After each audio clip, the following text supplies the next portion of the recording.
existem riscos que essa inflação possa não ser tão temporária quanto o Exato. Popom achou. Sim.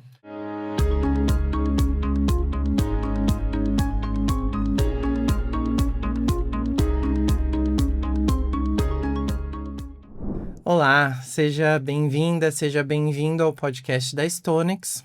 Aqui vamos transformar os principais movimentos do mercado em conversas claras, objetivas e relevantes para quem acompanha o agronegócio, as commodities e o cenário econômico. Bom, hoje é o dia 8 de julho, 8 de julho de 2026. Divulgamos ontem o nosso relatório trimestral de perspectivas para commodities, no dia 7, a divulgação desse relatório. Um relatório que nós começamos discutindo ali os mercados de commodities num pós-conflito, uma pós-guerra Irã, Estados Unidos e Israel. E hoje, já no dia 8, a gente teve algumas mudanças nesse cenário, algum agito geopolítico agora, né, Leonel? Nunca houve exatamente uma resolução diplomática duradoura que resolvesse a questão do Oriente Médio, mas o mercado financeiro como um todo já estava muito mais aliviado depois que se chegou a um cessar-fogo, né, um memorando de entendimento que por 60 dias não haveriam mais hostilidades e permitiria reabrir o Estreito de Hormuz. A gente até começou a ver um pouquinho de aumento no número de navios transitando pela região, longe ainda do patamar anterior ao conflito, mas já estava melhorando o cenário. Pelo menos tinha uma perspectiva de que os fluxos de petróleo, principalmente, de derivados, gás natural, fertilizantes, pudessem se normalizar nos próximos meses. Mas aí, nessa semana que a gente viu o Irã atacando alguns navios comerciais na região, o que levou os Estados Unidos a atacar o Irã, e o Irã retaliou, atacando bases americanas no Golfo Pérsico. Então, já existe uma incerteza se vai conseguir, de fato, reabrir o estreito e ter essa normalização dos fluxos.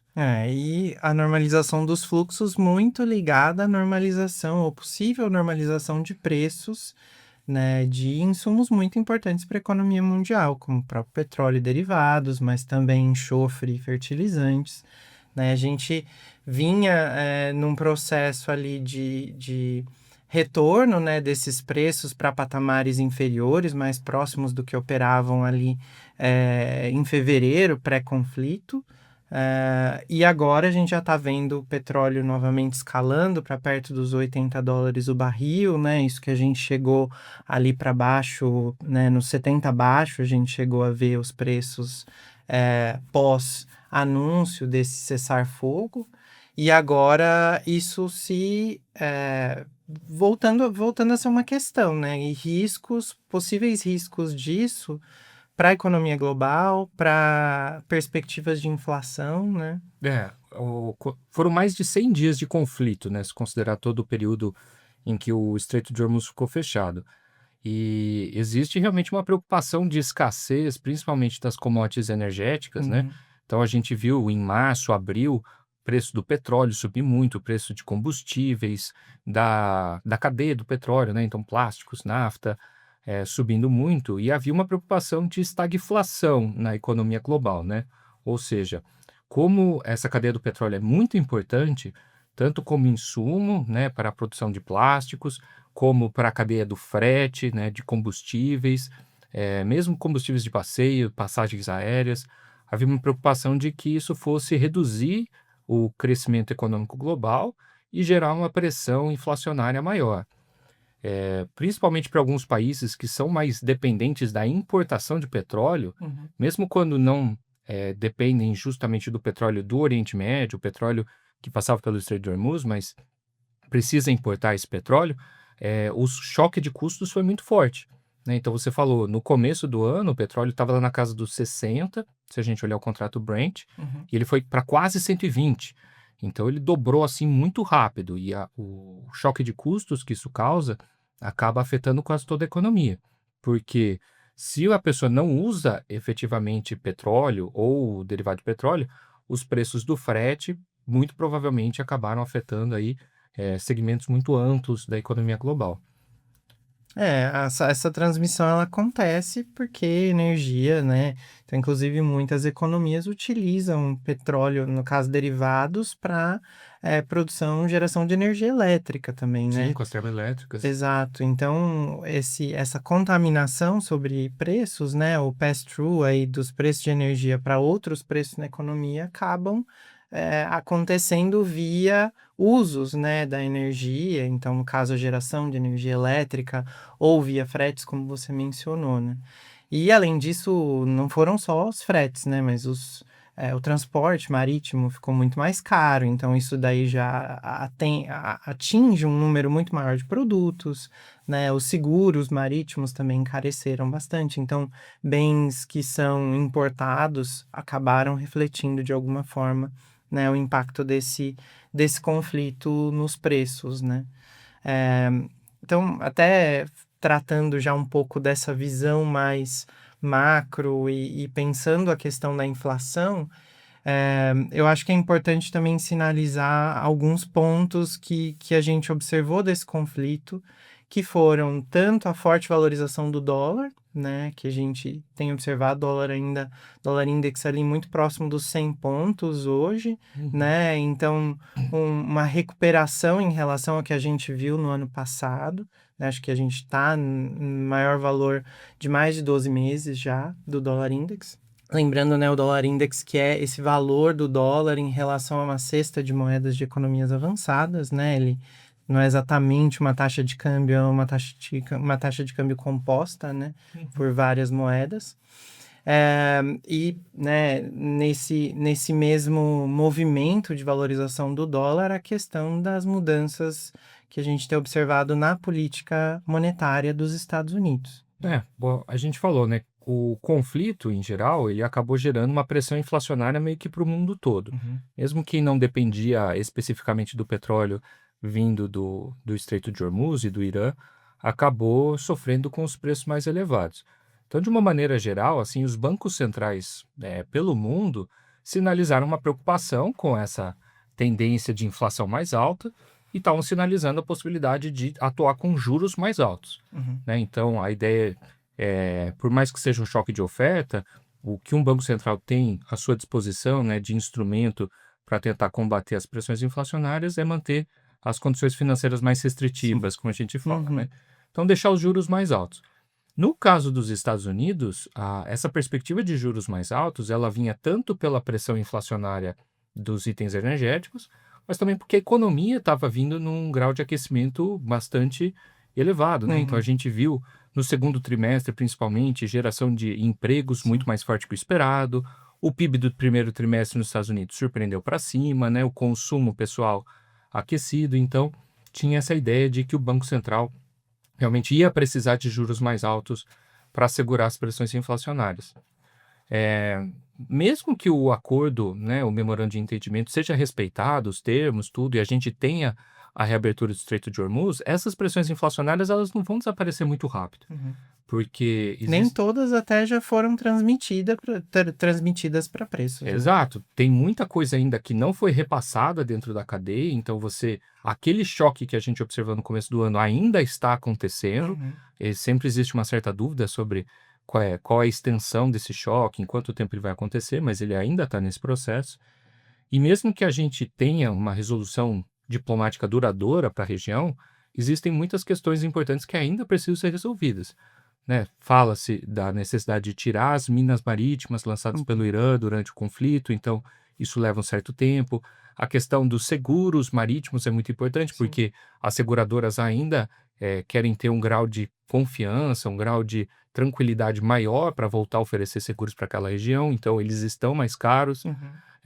E também questões técnicas operacionais, principalmente para setor de petróleo, Sim. que ele não consegue variar seu nível de produção muito rapidamente. Ele precisa de semanas para conseguir voltar aos patamares anteriores de produção. E você Então, teve até capacidade de produção que foi destruída, né? Tiveram instalações que foram atacadas também durante a sim, guerra, né? sim, Isso, até que a gente tenha uma normalização dessa oferta, isso vai demorar. E quanto mais se arrasta, né, essa questão da resolução do conflito também, né? Isso dificulta ainda mais, né, você pensar num restabelecimento dessa oferta vinda da região, né? Mas aí voltando, né, ainda à discussão para olhar um pouco dos impactos macro mesmo e até já puxando um pouco o gancho para a questão da política monetária americana, né? Uhum. Que hoje, né, a gente já teve uma transição no Fed, né? O Jerome Powell não é mais o chairman do Federal Reserve. A gente teve a eleição, né, a nomeação do Kevin Warsh, e uma mudança aí expressiva, né, na forma de o Federal Reserve se comunicar com o mercado, né, já perceptível no último comunicado de decisão de política monetária, e alguns ajustes, inclusive, na postura, né, do Banco Central americano. Sim, o Kevin Warsh, ele foi eleito, foi indicado pelo presidente, ratificado pelo Senado americano, Uhum. para virar o novo presidente do Federal Reserve. Ele começou agora no final de maio, né, nas últimas semanas de maio, e teve uma decisão de juros até o momento, que foi 17 de junho, que ele era o novo presidente. Comentei ali atrás, né, que havia uma expectativa de juros mais altos nos Estados Unidos, vindo muito pelo lado assim da interpretação dos investidores sobre os dados econômicos, né? Então você via uma economia americana mais robusta, mais aquecida, riscos inflacionários importantes vindo por conta desse choque de oferta do Oriente Médio, mas tinha uma dúvida, né, sobre como seria a postura do Kevin Warsh uma vez que ele virasse presidente, porque ele entrou num contexto muito politizado, né, É. muito delicado até, Uhum. porque o Donald Trump, que é o presidente dos Estados Unidos, fazia muitas críticas a Jerome Powell quando ele era o presidente do Fed, por achar que os juros eram excessivamente altos nos Estados Unidos. Então houve realmente uma campanha de muita pressão, de crítica, inclusive uma abertura de uma investigação sobre possível mau uso de verbas públicas lá nos Estados Unidos. Essa investigação foi abandonada. Mas então os investidores tinham uma ideia que o Kevin Warsh pelo menos seria, digamos, mais receptivo às demandas da Casa Branca, né, por Uhum. juros mais baixos. Sim. Se ele não necessariamente seria uma pessoa defensora de juros baixos, mas que ele pelo menos seria um pouco mais aberto, né, para essas demandas. E o que a gente viu na primeira decisão de juros, apesar de um enigma muito grande sobre o que vai ser o Fed daqui para frente, é que o Warsh ele buscou repetidamente frisar a importância de baixar a inflação nos Estados Unidos e buscar estabilidade de preços. Então isso acabou impulsionando ainda mais as expectativas para os juros americanos, porque eles viram que, por mais que ele não tenha dito abertamente, ele evitou ao máximo fazer qualquer referência sobre futuro do Federal Reserve, mas que, digamos, como ele se mostrou muito preocupado com a inflação, entende-se que teria uma abertura ali para aumentar juros, se Uhum. for o caso, né? Então, eles entenderam que, a partir dos dados econômicos, se for necessário uma alta de juros, esse Federal Reserve e esse presidente do Fed topa, né? E essa expectativa de juros americanos, ela acabou impulsionando muitos rendimentos dos títulos denominados em dólar. Sim. A gente já via a economia americana atraindo muito investimento global por conta do mercado acionário, do setor de tecnologias, tecnologias relacionadas à IA, mas a gente viu também pelo mercado da renda fixa, pelo mercado dos títulos, um fluxo muito importante de capital externo indo para os Estados Unidos. E aí a gente teve essa valorização do dólar, né, ao longo aí dos últimos meses, do último trimestre, muito importante, justamente porque o dólar estava sendo muito procurado mundo afora, né? Muita gente buscando a moeda americana para fazer investimentos nos Estados Unidos. E aí você mencionou o Dollar Index, que é uma cesta que tenta medir a força global do dólar, Uhum. realmente no maior valor aí nos últimos 13 meses, por conta dessas expectativas. Eu acho importante só mencionar, para quem talvez não esteja acompanhando, o Kevin Warsh ele realmente quer fazer uma mudança mais drástica no estilo de comunicação do Fed. Sim. Então, o comunicado da decisão de política monetária foi reduzido em mais da metade o seu tamanho. A entrevista coletiva, ele não quis entrar nas discussões sobre como está a conjuntura americana ou como é que o Comitê de Política Monetária enxergava os riscos, tanto para a inflação quanto para o mercado de trabalho. Ele evita fazer esse posicionamento futuro. E isso abre, digamos, uma incerteza, porque os dados a gente sempre está olhando, né? Então, Uhum. todo mundo está vendo os dados econômicos seja para os Estados Unidos, globalmente, enfim. Só que tem momentos, e aliás é mais comum até, que os dados não estão todos perfeitinhos numa mesma direção, Uhum. né? Então, eu falei, por exemplo, do mercado de trabalho americano aquecido. Que agora já não está mais tão aquecido, né? Pois é, quando saiu o relatório da situação de emprego na sexta-feira, 3 de julho, Uhum. já foi uma surpresa negativa, Uhum. né? Veio bem menos o saldo de empregos gerados do que se esperava. Mas mesmo se você olhar, por exemplo, o rendimento do trabalho, o rendimento do trabalho está no positivo, mas está perdendo ritmo faz um tempo. Então, os dados não apontam todos numa mesma direção. E quando você tem um Fed mais enigmático, como é o caso do Kevin Warsh, às vezes pode ocorrer um erro de interpretação do mercado. O mercado acredita que o conjunto maior de indicadores aponta num sentido tal, mas o Federal Reserve às vezes dá mais peso para uma coisa ou outra e vai num outro sentido e acaba sendo imprevisível. Então, cresce um risco um pouco da imprevisibilidade do Fed sobre Kevin Warsh. Lógico que tem poucos meses que ele está no comando, só teve uma decisão de juros, mas no momento os investidores também ficam um pouco mais apreensivos sobre como que vai ser esse futuro Fed, que a gente não tem mais tanta clareza. Perfeito. Eu gostaria de voltar um pouco, a gente acabou iniciando ali uma discussão da questão do dólar, né? E até para trazer um pouco para a perspectiva de quem está no mercado, né, olhando para commodities agro, mas também mesmo para o mercado de commodities energéticas, né?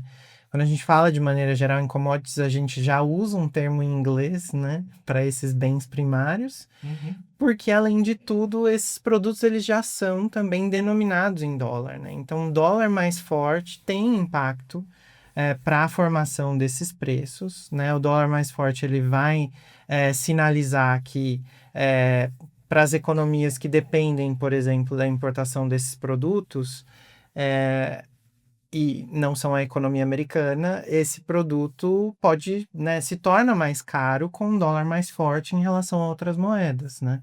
Então, o dólar acaba tendo uma relação inversa, né, em relação às commodities, porque esse encarecimento das commodities também impacta o custo, né, e também a demanda, né? Uma Como ele está commodity mais cara, fica mais difícil importar, então a demanda Exatamente. tende a cair. Então, por isso essa relação inversa, pressionando os preços das commodities. Então, né, no momento em que a gente está falando de um Federal Reserve que abre um pouco essa janela para juros mais longos, juros mais altos por um prazo mais longo, né, ou condições mais restritivas, né, de liquidez, a gente está invariavelmente também falando sobre uma pressão sobre as commodities, sobre os preços das commodities denominados em dólar, né? E eu acho que também vale a gente começar, então, essa discussão olhando para o lado do Brasil, tanto pela questão das commodities, quanto também pela questão da formação da taxa de câmbio aqui, né? Que o real nesse ano também tem um desempenho diferenciado, vamos dizer assim, né? O dólar se fortaleceu muito, mas o real também demonstrou alguma resiliência esse ano. E é curioso pensar o caso brasileiro, porque assim, nós somos grandes exportadores de commodities, né? Sim. Tanto commodities agrícolas, agropecuárias, como energéticas, petróleo, óleo bruto e também minerais, né? Minério de ferro principalmente. Então o Brasil exporta muito commodities. A gente acaba sendo um pouco protegido dessa oscilação do dólar sobre o preço da commodity, porque a gente acaba também ganhando com isso. Então, do ponto de vista da receita, quando o dólar está mais forte, né, tudo bem, a nossa taxa de câmbio piora, mas a gente ganha mais em termos da moeda nacional, ganha mais em reais, né, para as exportações dessas commodities. Por outro lado, custos produtivos muitas vezes estão associados também com a moeda americana, seja a importação de fertilizantes, de defensivos agrícolas, maquinário. Então, a gente acaba... lógico que a realidade para cada produtor é uma, então não é uma regra geral, mas normalmente o câmbio ajuda de um lado, prejudica do outro aqui no Brasil. E a moeda brasileira realmente surpreendeu esse ano, porque começou 2026 lá na casa dos 5,50. O começo do ano, antes do conflito entre Estados Unidos, Israel e Irã, foi muito favorável a ativos arriscados em geral, né, ações, commodities, moedas de países emergentes. Então, o real ganhou bastante nos meses de janeiro e fevereiro. E quando começou o conflito, né, em geral, o que ele acabou acontecendo foi uma piora do apetite por risco, né, maior aversão a risco dos investidores Sim. por conta das tensões geopolíticas, dos choques inflacionários. As pessoas acabaram buscando mais ativos considerados portos seguros para esses momentos de estresse, como o dólar.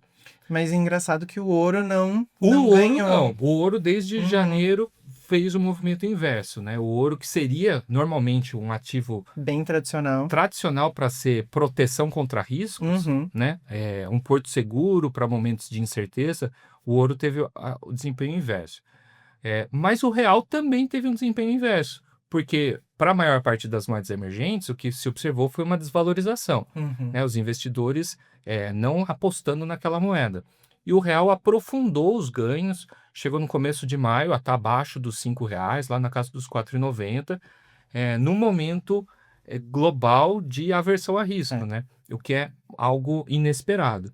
E aí, dois fatores ajudaram a explicar esse movimento do real. Um deles é que, de certa forma, a gente estava mais isolado das consequências negativas do conflito no Oriente Médio. A gente, lógico que sempre há uma integração, mas não depende tanto assim Sim. de importações da região, né? A gente exporta petróleo, o preço do petróleo mais alto, sem nenhum impacto produtivo aqui, quer dizer que a gente ganhou mais com essas exportações. Então, o real acabou se beneficiando por esse lado. E também por uma perspectiva de juros mais altos aqui, né, como a ideia da inflação global se tornando mais elevada, choques de petróleo que não se sabia e ainda não sabemos quando que vão acabar, a ideia de que os juros mais altos ajudaram a trazer investidores estrangeiros. Então, ao mesmo tempo que o dólar ganhou força, a gente ganhou bastante força. Uma parte desse movimento já se devolveu, Sim. né, por conta dessas surpresas do Fed que a gente falou, e também de uma certa insegurança, incerteza relacionada ao cenário eleitoral brasileiro. É sempre muito difícil prever, mas a gente sabe que, no geral, né, anos de eleição costuma ter episódios de estresse mais forte para a taxa de câmbio, para o Ibovespa, para os nossos ativos. A volatilidade está garantida. A volatilidade em ano cambial é sempre uma surpresa, mas sempre vem. O real ainda está se mantendo relativamente forte em relação aos valores em que ele operava, como você mencionou no início do ano, mas, né, se a gente vê ao longo ainda do ano uma acentuação nessa postura do Fed mais restritiva, até o mercado ainda está precificando uma alta possivelmente em setembro, isso pode pesar mesmo ainda né, sobre o real. Em um ano eleitoral, que a gente já tem adição de elementos aí do ciclo político, né, da volatilidade tradicional desses anos de eleição. Inclusive, a gente tem um gráfico sobre isso, né, que dá para mostrar, né, ali aquela matriz comparando, né, a volatilidade do câmbio em anos eleitorais, né? Então, a gente deve, né, com a aproximação aí do ciclo, a gente ainda está num período confirmação dos candidatos, né? A gente ainda tem o mês de agosto para isso acontecer, mas a gente sabe que os participantes do mercado já se organizam e já começam a fazer as suas próprias projeções. Mas uma coisa que é complicada nessa postura do Copom é que, assim, não tem muito como saber. É lógico, o Copom tem uma equipe de quadro técnico assim de alto profissionalismo, alto calibre, mas existem riscos que essa inflação possa não ser tão temporária quanto o Copom achou. Sim. Então, eu acho que parte dessa percepção negativa do mercado é justamente o Copom, digamos, dar um peso para um cenário que ainda não é tão certo assim que isso vai acontecer. A gente falou que o Brasil acaba tendo algumas vantagens em relação a outros países, né? Então, a gente não é tão dependente da importação de petróleo e derivados. De petróleo bruto, mas de derivados, o Brasil precisa, né, compõe ali a oferta nacional com importações. Sim. A gente sabe que o preço internacional acaba se refletindo também em preços domésticos. Sim, existe, inclusive, até para a pessoa que é produtora e vendedora desses produtos, ele olha o cenário internacional como um patamar. O que eu quis mencionar é que o Brasil tem uma base de produção nacional bastante importante.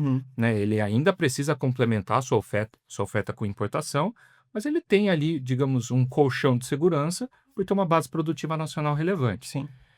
Outro colchão de segurança que a gente tem é justamente a baixa dependência, em geral, das termoelétricas, Sim, né? sim. Existem os períodos de seca, que elas são mais acionadas, mas o Brasil tem uma produção muito grande de energia hidrelétrica que acaba também suavizando um pouco esses choques inflacionários. Uhum.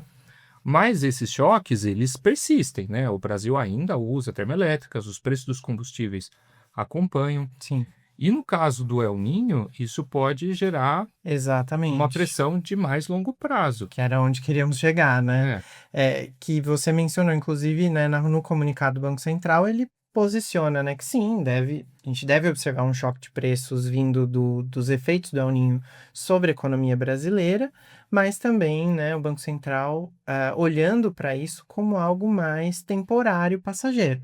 Temporário, sim, né? Ele é um evento, o El Niño, né, que a gente está vendo se formando. O El Niño hoje, inclusive, o relatório do Serviço Climático da Europa, o Serviço Copérnicos, indicando que, enfim, são várias as agências climáticas com previsões para o El Niño, mas apontando até o momento para um El Niño de intensidade forte, inclusive um El Niño que pode ser um El Niño histórico, né?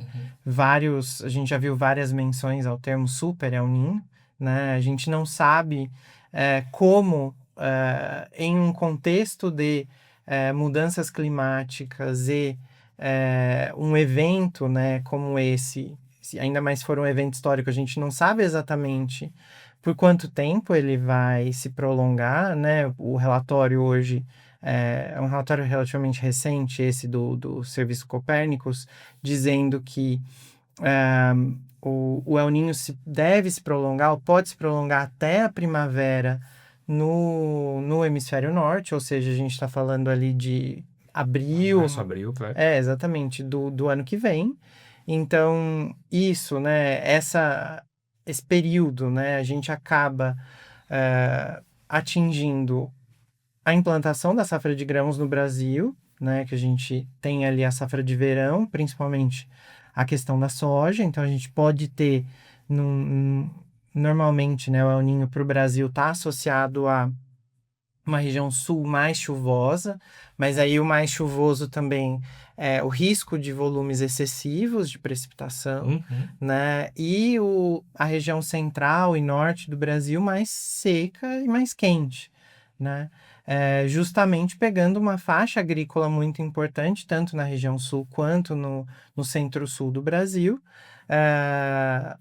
num período em que a gente vai estar plantando a safra de soja, né? Os modelos hoje indicam ali o El Niño se intensificando mais no último trimestre desse ano. E com o El Niño também veio uma irregularidade maior nos padrões Irregularidade, de exato. chuva. Então, assim, a imprevisibilidade, né, de você não ter as chuvas chegando na época certa, um atraso de janela de plantio da soja, isso vai depois impactar o plantio na safrinha. Então, plantio de milho, plantio de algodão, de outras culturas. Então, assim, eu sou um pouco mais cético em relação a esse olhar temporário, ou de caráter temporário de um impacto inflacionário do El Niño na economia brasileira. Se a gente olhar, inclusive, episódios anteriores, né? 2015, 2016, a gente teve um El Niño extremamente forte. A gente teve uma crise hídrica no Brasil também, então essa irregularidade de chuvas, né? É isso que eu ia mencionar. Né? Principalmente na região centro-sul, a gente teve, digamos, não região centro-sul, mas sudeste, centro-oeste, a gente teve uma questão de um problema hídrico sério, né? Em São Paulo, né? Todo mundo se lembra do termo volume morto, né? Dos reservatórios, né? Isso até impactando a vida, o dia a dia das pessoas, mas se a gente for olhar do lado da perspectiva inflacionária, né, reservatórios de hidrelétricas também mais baixos, isso vai significar uma dependência maior das termoelétricas, um uso maior de combustíveis também. Se até lá a gente já tiver com uma situação global no mercado de energia mais tranquila ou normalizada, confortável, né? Isso, se a gente tiver nesse momento lá, poderia ser um risco menor, mas hoje, olhando para esse evento, né? Esse dito super El Niño ou um El Niño de intensidade forte e potencialmente histórico, né? A gente tem um risco grande na perspectiva de energia elétrica.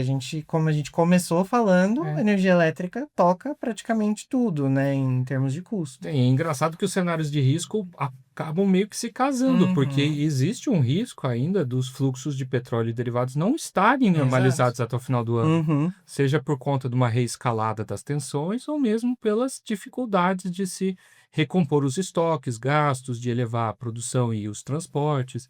Então, corre-se o risco, inclusive, de depender mais das termoelétricas no momento de petróleo mais caro.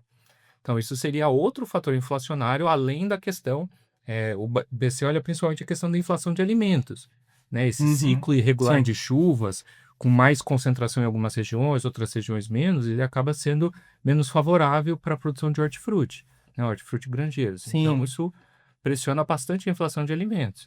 Mas você tem esse risco de ter um prazo prolongado dessa situação desfavorável e se somando talvez a um quadro de energia elétrica mais caro e combustíveis mais caros. Exato, né? A gente já espera que esse El Niño vai estar associado com ondas de calor, que também são, né, muito importantes para quem está no setor de HF, por exemplo, né, que são alimentos aí do dia a dia do brasileiro, né? O impacto nesses setores claramente vai ter resultado na feira, né? No impacto no bolso direto do brasileiro.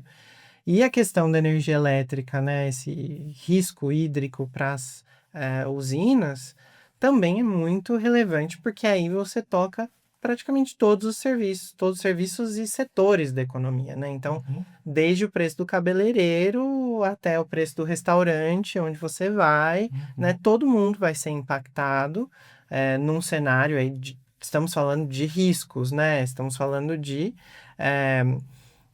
cenários de estresse, inclusive, mas cenários de estresse que, nesse momento, olhando pelo menos para as projeções, para as previsões climáticas, são riscos, eu acho que possíveis, né?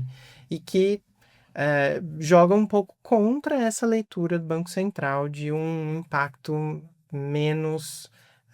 Ele não é duradouro no sentido de ser estrutural, mas é um impacto que talvez dure mais do que alguns poucos meses, até porque os próprios mecanismos de transmissão de preço, eles não são imediatos, né? Eles vão se carregando ao longo do tempo, né? Tem um efeito inercial também, né, da inflação. Sim, esse cenário de risco, inclusive, talvez exigiria uma repostura do Banco Central, uma reavaliação do cenário para realmente olhar e falar, olha, talvez a gente achou que poderia continuar cortando juros, mas não vai ter como por enquanto.